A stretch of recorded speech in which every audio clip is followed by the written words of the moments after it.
오늘의 사연 시작합니다. 안녕하세요. 저는 경상도 쪽에 사는 올해로 42 된 딸 하나, 아들 하나 키우고 있는 남자입니다. 솔직히 말하면 저는 다른 사람들의 사연 같은 건 관심도 없이 살아왔습니다. 그런데 1년 전부턴가 아내가 설거지할 때나 혼자서 쉴 때 귀에 이어폰을 꽂고 희죽희죽 웃거나 혼잣말로 승질을 내며 궁시렁궁시렁거리는 거 아니겠어요? 그래서 뭐 라디오 같은 걸 듣나 보나 했는데 나중에 알고 보니 사연을 읽어주는 채널에서 사람들이 올린 사연을 듣는 겁니다. 저는 그럴 바에 차라리 라디오나 TV를 보라고 했지만 아내는 이건 이 나름대로 매력이 있다고 하더라고요. 그래서 제가 그랬죠. 우리 먹고 살기도 바쁜데 남들 이야기 관심 가질 여유가 어디 있냐고 말이에요. 아내는 입을 삐죽대며 듣기 싫으면 말지 괜히 시비 걸지 말고 저리 가라고 하길래 그럼 당신도 사연 하나 올려봐 그랬죠. 저는 내가 올릴 사연이 어디 있어? 여기 올리기에는 내 사연 가지고는 명함도 못 내밀걸. 라고 아내가 농담 삼아 그런 이야기를 했는데 실제로 저희 사연을 여기에 쓰게 될 거라고는 저나 아내 누구도 예상하지 못했네요. 사실 피가 거꾸로 솟을 만한 일이 있었거든요. 지금 글을 쓰는 것도 아내가 자기는 사연을 보내고 싶어도 도저히 글재주가 젬병이라며 그나마 조금 나은 저 보고 사연 좀 보내라고 하도 성하길래 울며 겨자 먹기로 이렇게 보내는 거예요. 다름이 아니라 제게 13살이나 어린 처제가 있어요. 전형적인 늦둥이죠. 하지만 불행하게도 처제가 장모님 뱃속에 있을 때 장인어른은 공사 현장에서 일을 하시다 추락사고로 돌아가셨다고 합니다. 그나마 산재 처리가 잘 돼서 한동안 먹고 사는 데는 큰 어려움이 없었지만 그것도 잠시일 뿐 두 딸을 홀로 키워내셔야 했던 장모님은 흔한 말처럼 안 해본 일 없이 닥치는 대로 돈을 벌며 평생을 사시다 저와 아내가 결혼하고 대략 1년 후에 암으로 돌아가셨네요. 아이러니하게도 저 역시 부모님이 두 분 다 안 계세요. 저 같은 경우에는 제가 고등학교 졸업할 즈음에 아버지와 어머니 두 분이서 근교에 여행을 가셨는데 그때 교통사고를 당하셔서 마지막 인사도 못한 채 세상을 떠나셨어요. 그리고 저는 형제가 없습니다. 큰아버지 댁에서 고등학교 졸업할 때까지 얹혀 살다가 20살이 되자마자 뛰쳐나왔는데 당시 돈을 벌겠다는 목적도 목적이었지만 그보다 더 큰 이유는 하루하루 눈칫밥 먹는 게 지긋지긋했거든요. 창피한 이야기지만 부모님 살아계실 때 저는 완전히 문제아였습니다. 나쁜 짓은 골라서 다 하고 돌아다녔고 때론 친구들 돈도 뺏기도 했죠. 제가 덩치가 좀 많이 크거든요. 거기다 싸움꾼 기질이 있어서 중학교 시절부터 인근 학생들에게 싸움장 하면 열이면 열 모두 저를 입에 올릴 만큼 허구한 날 싸움만 하고 다니던 진짜 말 그대로 생 양아치처럼 살았습니다. 그러다 부모님이 돌아가시고 얼마나 피눈물을 흘렸는지 모르겠네요. 살아계실 때 그렇게 저 정신 차리는 거 보는 게 소원이시라던 아버지와 어머니, 언제까지나 옆에서 잔소리를 해주실 줄 알았는데. 그렇게 한순간에 가시고 나니 그제서야 저는 정신을 차리고 공사판에서 돈을 벌기 시작했죠. 공사판 일이란 게 그래요. 물론 육체적으로는 엄청나게 힘들지는 모르겠지만 생각을 비우는 데는 최고의 일입니다. 거기다 보수도 제법 세니 허튼 짓만 안 한다면 배운 거 없고 가진 건 몸뚱이뿐인 그때 제게는 그만한 일도 없었네요. 저는 조금씩 초보에서 기술자 대우를 받기 시작했고 전국 팔도를 다 돌아다니며 일만 했습니다. 꿈이 있었거든요. 그건 바로 제 가게를 차리는 거였어요. 다른 건 몰라도 내가 사장으로 일할 수 있는 가게만 하나 있으면 무조건 성공할 자신도 있었기에 일부러 위험한 일만 골라서 하고 다녔습니다. 위험할수록 수당이 많이 붙기 때문이죠. 그렇게 한 10년 떠돌이 생활을 하고 나니 통장엔 3억 정도 모이더라고요. 무슨 가게를 할까 고민할 필요는 없었습니다. 이미 정했거든요. 그건 바로 치킨집이었죠. 매장의 테이블은 최소화하고 배달 위주로 할 계획이라 평수도 그리 넓지 않아도 되어서 창업하고도 통장에는 돈이 좀 남았는데 그때 지금 아내를 만났어요. 아내는 당시 살아계신 장모님과 13살 어린 딸 같은 처제랑 근근히 살고 있었습니다. 당연히 대학교는 엄두도 못 내고 장모님이 운영하던 조그마한 식당 일을 도와주며 틈나는 대로 아르바이트까지 병행하고 있었던 아내는 제가 뽑은 2명의 전단지 알바생으로 처음 만났는데 그때의 그 충격이 아직도 선명합니다. 마치 순정 만화에서 막 튀어나온 듯한 청순하고 아름다운 아내의 모습에 저는 한눈에 반해버렸네요. 지금 기준에선 스토커라고 신고당해도 할 말이 없을 정도로 적극적으로 애정 공세를 펼쳤고, 결국 그의 겨울 저희는 결혼에 골인을 했는데, 제가 31살이었으니까 처제가 딱 18살 고등학생이었네요. 아내를 닮아 한미모하는 처제는 워낙 어렵게 살아와서 그런지 말도 거의 없는 편이고 성격도 아주 내성적이었습니다. 물론 제 아내도 마찬가지고요. 왜 그런 거 있잖아요. 딱히 잘못한 것도 없는데 그냥 주눅이 들어있는 느낌 말이에요. 아무튼 결혼하고 1년은 아내와 함께 치킨집을 운영하며 달달한 신혼생활을 즐겼네요. 아내는 주방에서 닭 튀기고 저는 배달을 담당했습니다. 오픈빨도 있었겠지만 제 생각보다 훨씬 장사는 잘 되었고 아무런 걱정거리 없을 것 같은 나날만 계속될 것 같았는데 어느 날 장모님이 암 판정을 받으셨다는 청천벽력 같은 소리를 들었어요. 그것도 도저히 가망이 없는 췌장암 말기라네요. 그리고 몇 달 후 장모님은 병원에서 치료받으시다 세상을 떠났죠. 그때 아내와 처제는 거의 제정신이 아니었어요. 물 한 모금도 못 마시고 하루 종일 울기만 하다 결국 탈진돼서 쓰러지는 바람에 병원에도 여러 번 데리고 가서 수액 맞추고 영양제 맞고 난리도 아니었네요. 문제는 이제부터 처제가 혼자 살아야 하는 상황이었다는 겁니다.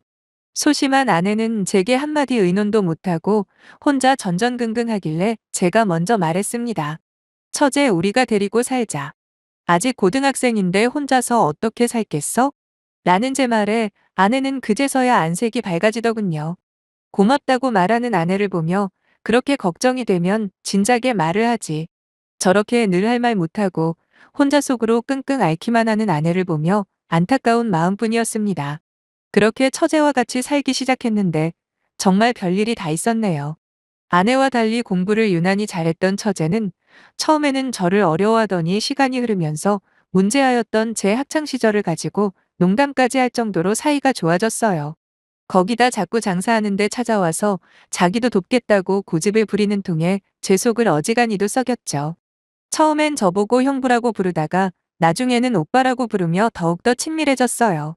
처제는 자기도 일할 수 있다며 서빙이나 카운터 정도는 충분히 할 수 있다는 거예요. 그러면서 알바비 많이 달라고 안 할 테니 자기도 좀 돕게 해달라고 떼를 쓰더군요. 저는 쓸데없는 소리 하지 말고 빨리 들어가서 공부해라.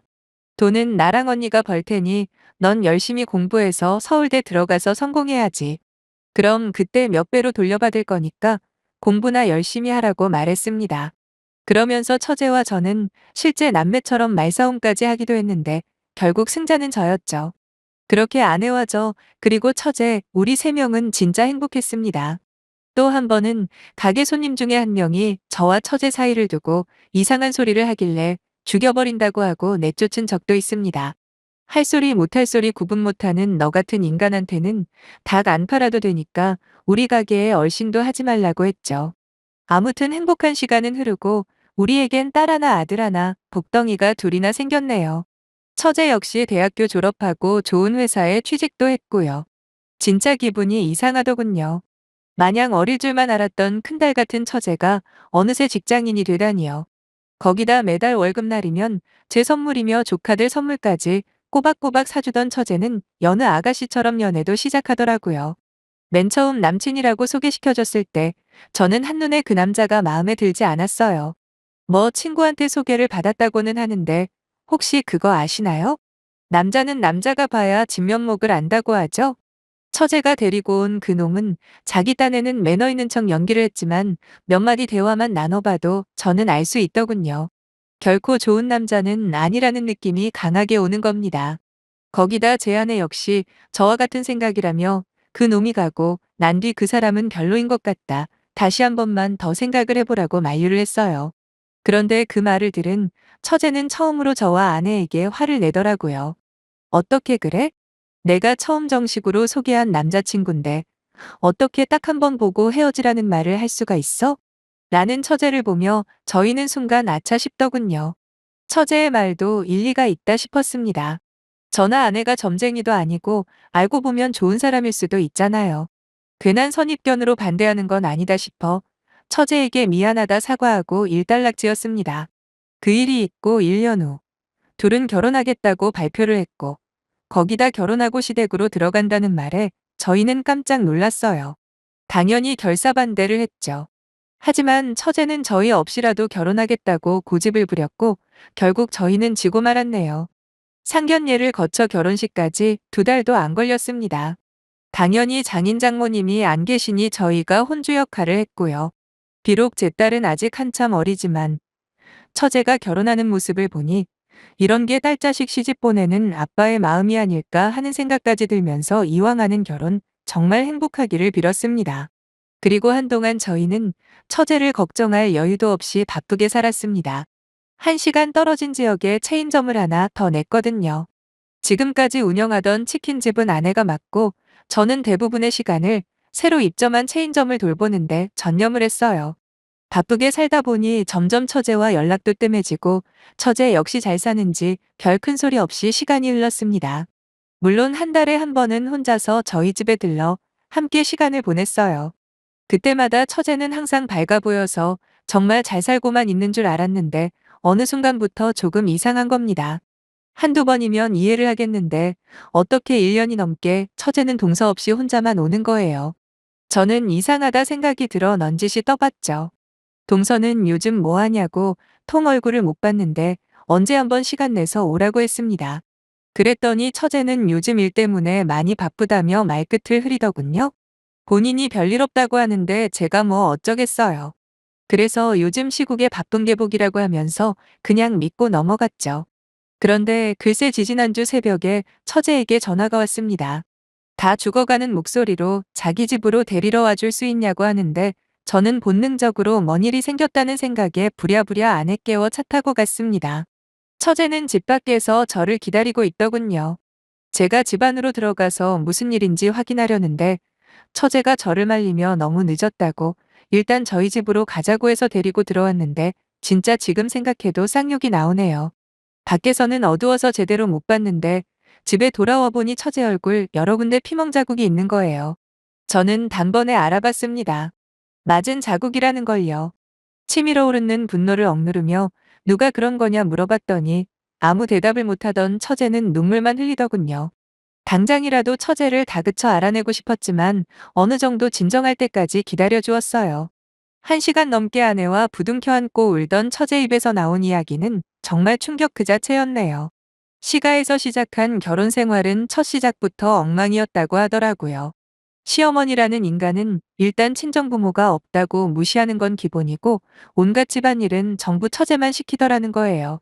그래서 처제가 한 번은 힘들다고 한마디 했더니 난리를 치더래요. 고아 주제에 자기한테 따진다 이거죠.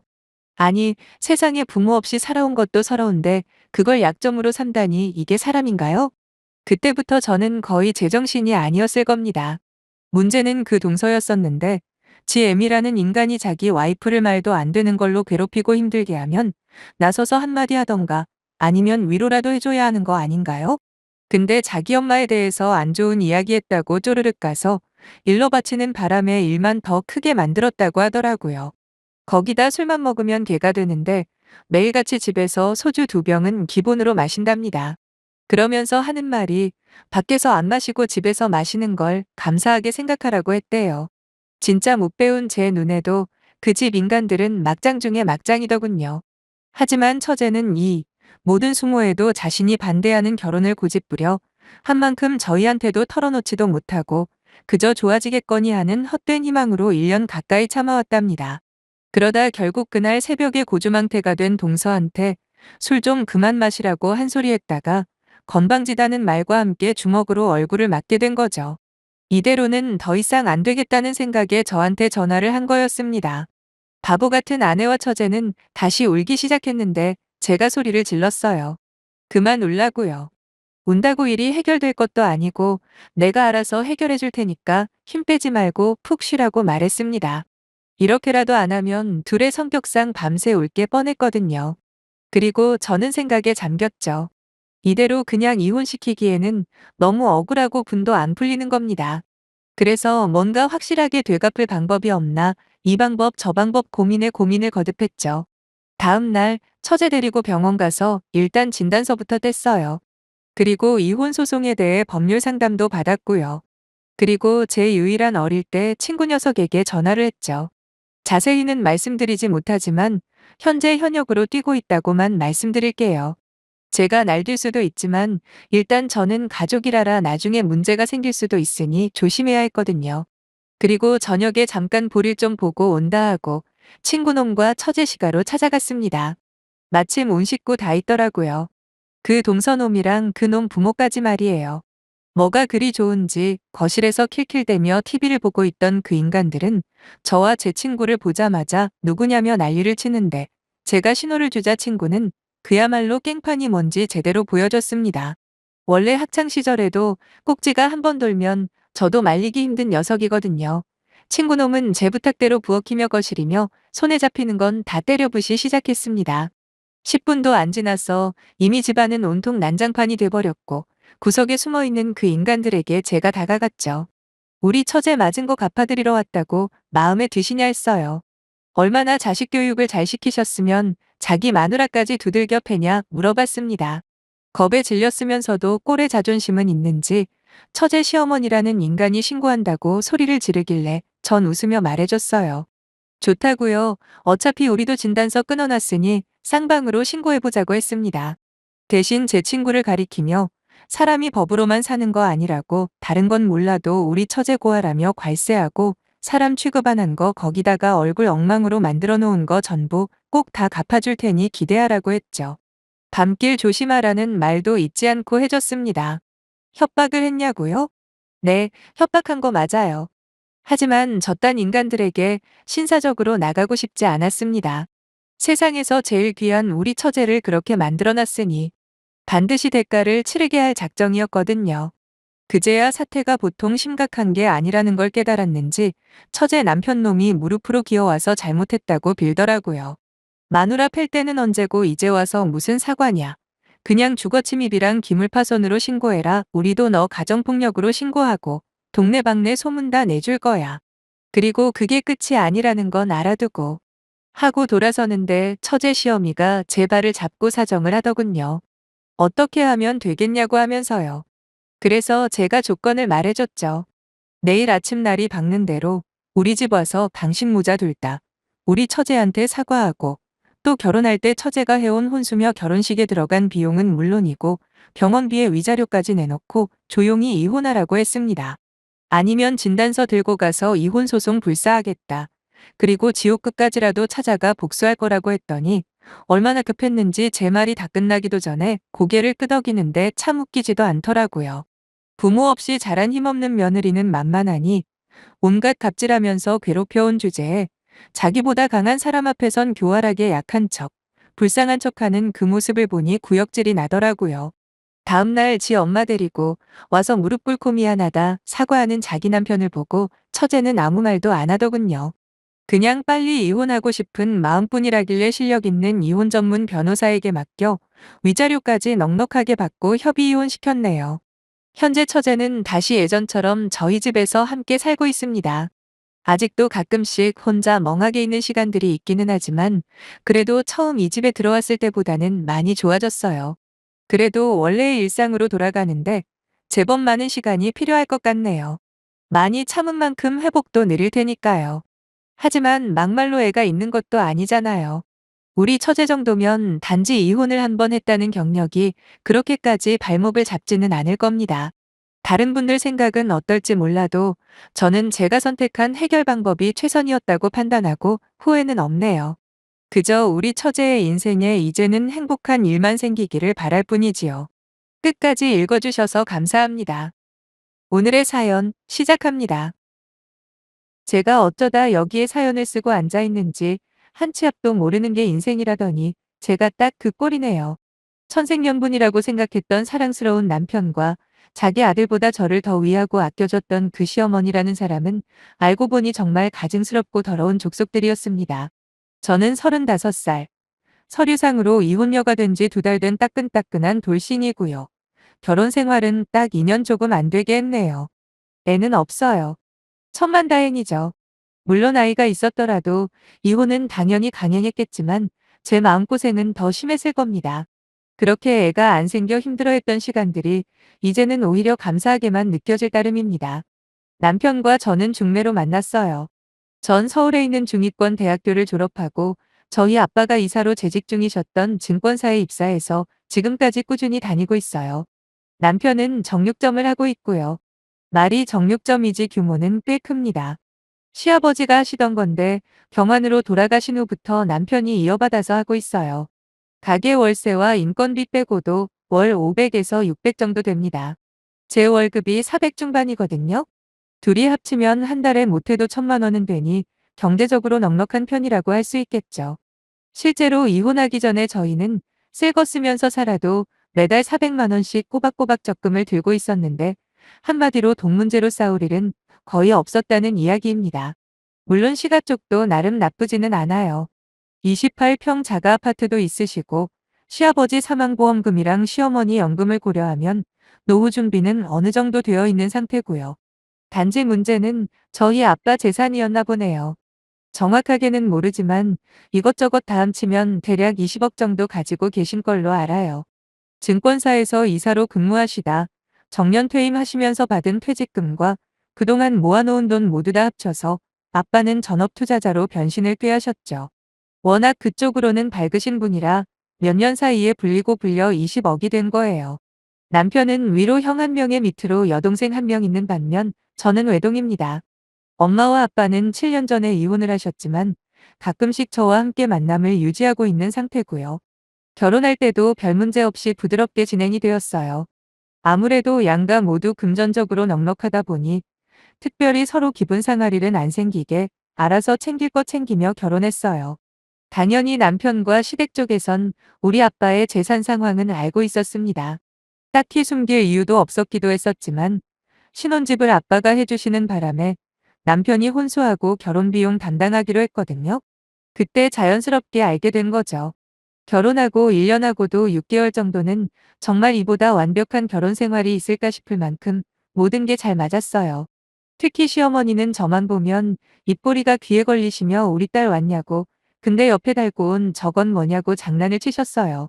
물론 그 옆에 달고 온 건 남편을 두고 하는 말이었죠. 오려면 혼자 오지. 무슨 혹덩이를 달고 왔냐며 너스레를 떠시는 시어머니를 보며 남편은 삐진 목소리로 엄마 아들한테 혹덩이가 뭐야 혹덩이가 너무하네 진짜. 와이프한테 자기 친엄마 뺏긴 남자는 나밖에 없을걸? 하면서 시어머니 농담에 장단을 맞춥니다. 그러면 시어머니는 제 어깨를 다정하게 감싸며 그래도 너 때문에 이렇게 사랑스러운 며느리 보게 된 거니 혹덩이라고 한 건 취소할게. 고맙다 아들. 라고 하시더군요. 솔직히 지금 사연을 쓰면서 객관적으로 보니까 이때부터 말이 안 되긴 하네요. 모르겠어요. 만약 시어머니에게 딸이 없었더라면 어느 정도 납득이 되긴 했겠죠. 딸에 대한 로망이 있던 시어머니가 마음에 드는 며느리가 들어오자마자 딸처럼 생각하며 이뻐하는 게 말이에요. 하지만 버젓이 시어머니에겐 제 또래의 딸이 이미 있었어요. 그러니 며느리를 저렇게 애지중지할 때는 분명히 뭔가 꿍꿍이가 있을지도 모른다고 한 번이라도 의심을 해볼 만도 한데 전 그저 신혼의 달콤함에 취해 아무 생각이 없었나 봐요. 거기다 시부모님 댁은 차 타고 30분도 안 걸릴 만큼 가까웠거든요. 하지만 시가에 갈 때마다 제가 무슨 일이라도 할라치면 시어머니는 손사리를 치시며 말리시더라고요. 요즘은 며느리 일 시키면 괜히 시어미만 미움받는다면서 그냥 무조건 쉬라는 거예요. 그러면서 직접 만드신 식혜까지 내주시기까지 했죠. 저는 매번 올 때마다 손님처럼 대접만 받는 것도 불편하다고 설거지라도 할라치면 이번엔 남편이 말립니다. 어른이 쉬라고 하면 쉬는 게 예의라고 자기가 직접 설거지를 다 해요. 어때요? 상상이 가시나요? 이 정도로 며느리를 아끼는 시어머니가 정말 현실에 있냐고요? 네, 있었어요. 제가 그 중심에 있었고요.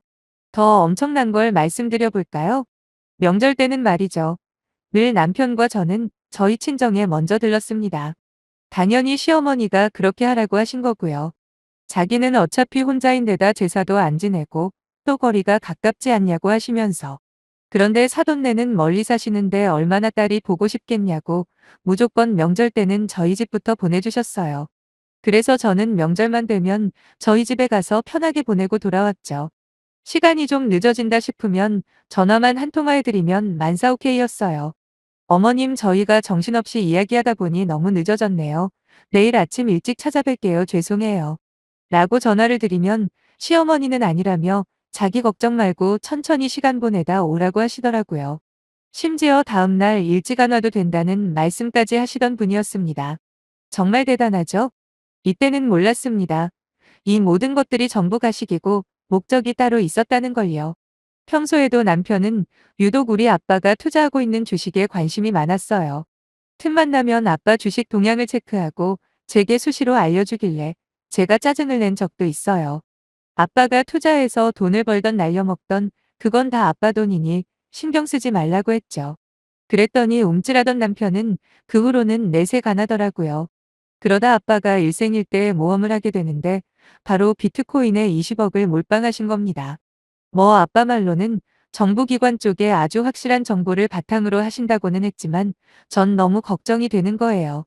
아빠가 돈을 다 잃는 건 상관없는데 그걸로 인해 상처를 받거나 엄마와 사이가 틀어질까 봐요. 이더리움이라던가 정확한 이름은 기억이 잘 안 나네요.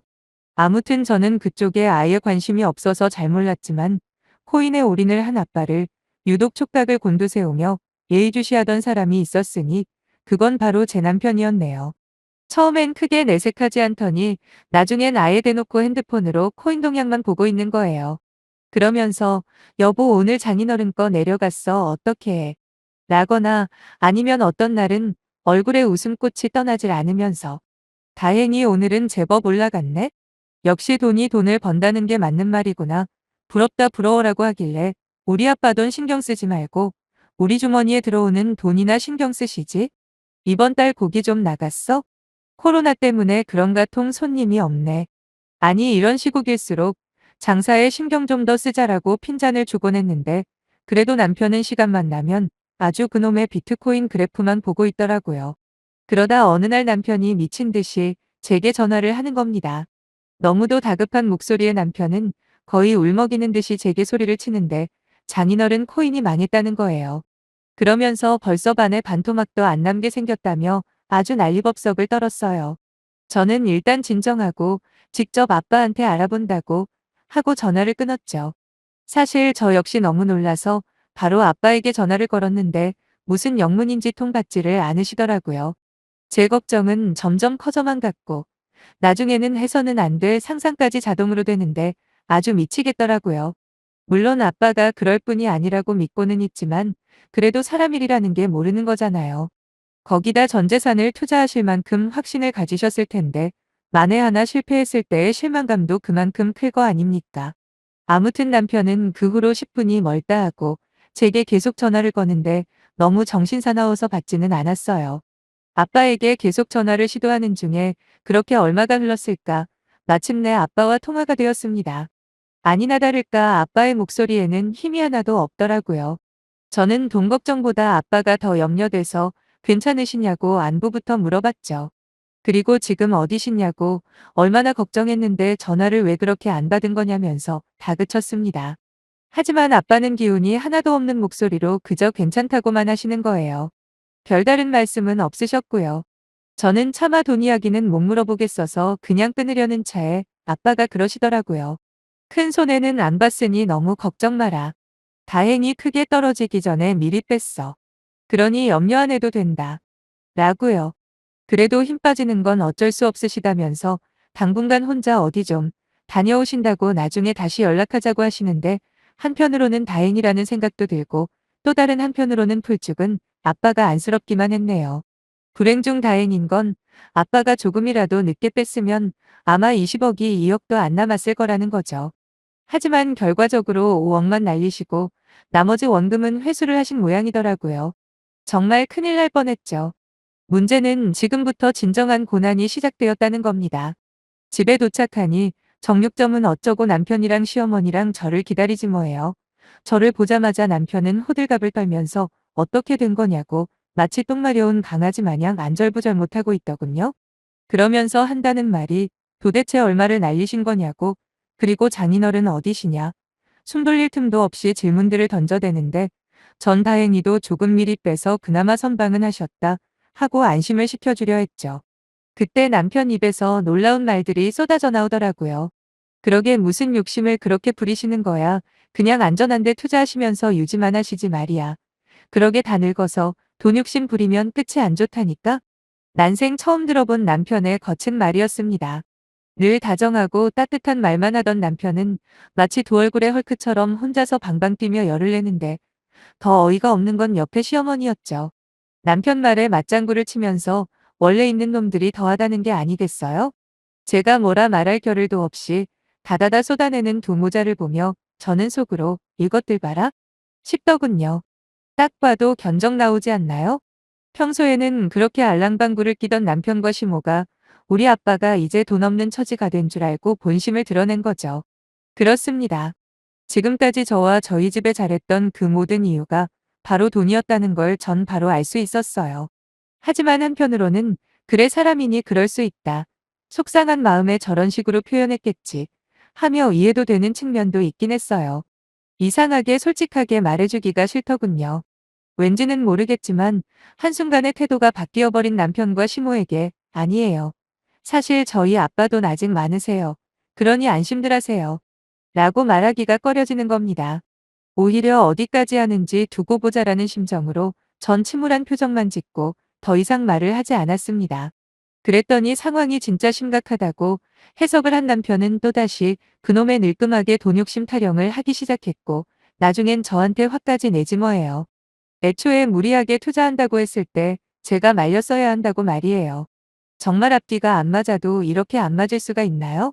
막말로 아빠가 코인 투자하신 이후로 매일같이 조회해가면서 제일 좋아했던 게 바로 자기였다는 사실은 기억 속에서 지웠나 봅니다. 아무튼 전 며칠 동안 생각이 참 많았어요.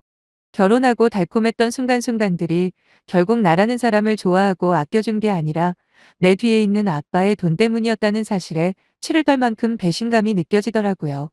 솔직히 제가 사람 보는 눈은 정확하다 자부했는데 하필 골라도 이런 폭탄을 골랐다니 자괴감도 극심했습니다. 아무리 생각해도 결론은 하나였어요. 이혼 말이죠. 그래서 전 법률 상담을 받으면서 또 합의 이혼은 따로 준비했습니다. 당연히 아빠와 엄마에겐 그 전에 다 말씀드렸고 세상에 그런 사람들인 줄도 모르고 사돈 잘 얻었다고 좋아한 자신들이 한탄스럽다며 엄청 화를 내셨어요. 그리고 당장 거기서 나오라고 하시는데 전 그럴 수가 없었네요. 오기라고 할까요? 정말 어디까지 하는지 보고 싶었어요. 물론 아직 일말의 희망이 있을 수도 있다고 생각했을 수도 있고요. 복잡한 마음을 다잡으며 한 달을 더 그 집에서 지냈습니다. 하지만 하루하루 지날 때마다 그 인간들은 자신들이 얼마나 추악한지 제대로 보여주더라고요. 남편과 시모는 서로 경쟁이라도 하듯이 제게 함부로 대하기 시작했는데 일단 호칭부터 완전히 달라졌죠. 평소 저를 부를 때마다 우리 딸 거리던 시모는 어느새 여야라며 저를 새로운 호칭으로만 저를 불렀고 남편 역시 코로나로 장사가 잘 안 되는 모든 짜증을 제게 풀기 시작했어요. 참 서글프대요. 만약 아빠가 정말 돈을 다 날리셨다면 하고 상상하니 너무도 끔찍한 겁니다. 그나마 저 같은 경우에는 믿을 구석이 아직 있어서 다행이지 이런 상황에 처한 수많은 며느리들이 얼마나 많을까 싶더라고요. 한 번은 남편한테 직접적으로 물어봤어요. 지금까지 나한테 잘해준 거 그거 전부 우리 아빠 돈 보고 그런 거냐고요. 짜증 한 번 안 내던 사람이 우리 아빠 돈 다 잃었다는 소식 들은 후부터 매일 승질에 화만 내는 게 말이 되냐고 솔직하게 한번 털어놓아 보라 그랬죠. 그랬더니 남편은 그래 말이 나왔으니 한번 보자고 당신이 뭐 볼 게 있어? 물론 한때 좋아했던 건 맞아.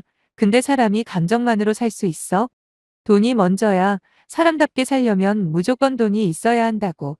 근데 그 귀한 돈을 우리한테 돌아올 그 귀한 돈을 자기 투자한답시고 다 날려버렸는데 당신 같으면 기분 좋겠어?